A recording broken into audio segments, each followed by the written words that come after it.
หัวยุ่งยากมาซอยแต่น้องไปงงอย่าเดินคนนิยมมาอุดมสวยด้วยบุญบ่มีวาง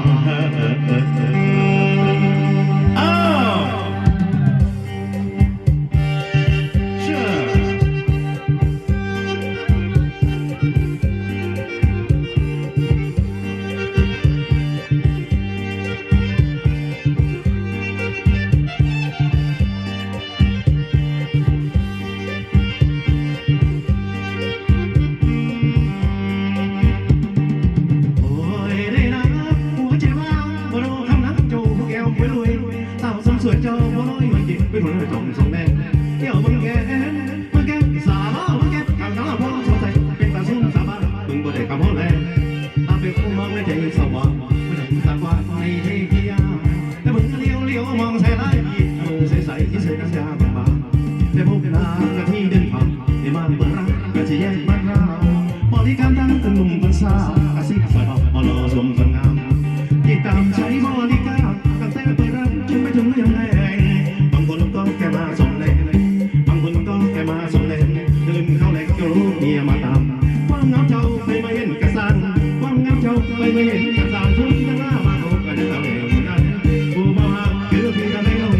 ส่งมาคือพี่กันเลยลงในเขาน้ำตาลงมาตาน้ำตาเที่ยวมาตัดผมบ่เศร้าเที่ยวมาตัดผมบ่เศร้าผมบ่ใช่ยามตะเภาเที่ยวมาส่งหน่อยติดยุ่งแค่วันละหน่อยได้ชิมกินวันละหน่อยดังนั้นอาสดมาเสริมกำลังใจเสริมบ่ได้มีความสดใสไม่เมื่อเดินแต่นักเล็กจนหัวใจมันตึงกันเลยมาก็สมาเก่งแม่มาอยากก็สนาเก่งแม่มาอยากที่ตะคนมาตาก็จะเป็นกูนุ่มครูก็เที่ยวมาคอยนุ่มครูก็เที่ยวมาคอยลูกตำรวจน้อยก็คอยมาทุ่มสจก็เอาเงินมาทุ่มสจก็เอาเงินมาทุ่มอาที่ตกหลุมหัวใจพี่ชายไอเดียแย่รักแต่มอนแอบไม่ป้องน้องนางสื่อรวยเสียดายพี่ชายไม่รวยแต่พี่ชายฉันรับเป็นคนรวยแต่แต่งตัวสวยผสมดีคนเดียวเที่ยวไปจอยจะไปแล้วมองยามเช้ายามค่ำเลยยังมีคนนั่งทำอยู่หน้ากระดองบ่าวตกยังไงก็เดินต่อเที่ยวสวนทุกยังไงก็โชว์คออำนวยลงทับสาวสวยที่รวยแต่ละเรื่องน้องที่ป่วยตายแต่น้ำน้อง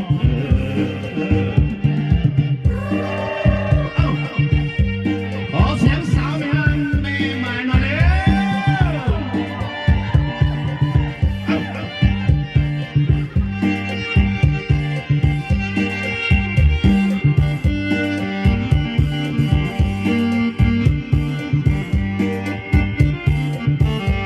ได้เพียงแอบรักแอบมองได้เพียงแอบรักแอบมองแอบไม่ป้องน้องนางสวยเสียดายพี่ชายไม่รวยถ้าพี่ชายจะรับเป็นคนรวยจะแต่งตัวสวยมาเสริมมาพี่คนเดียวเที่ยวไปจอยจะไปแล้วมองยามเช้ายามค่ำแต่ละยังมีคนนั่งทำย้อนหนาวหนังบ่าว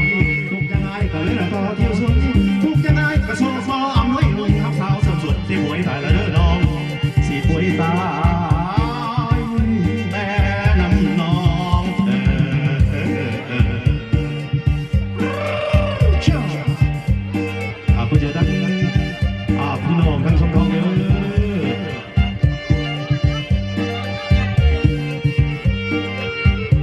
มึงกูได้กันมีดูแอลนวลเนาะกูนี่แค่เทคนิคโอ้ยสอนแนวก็สวด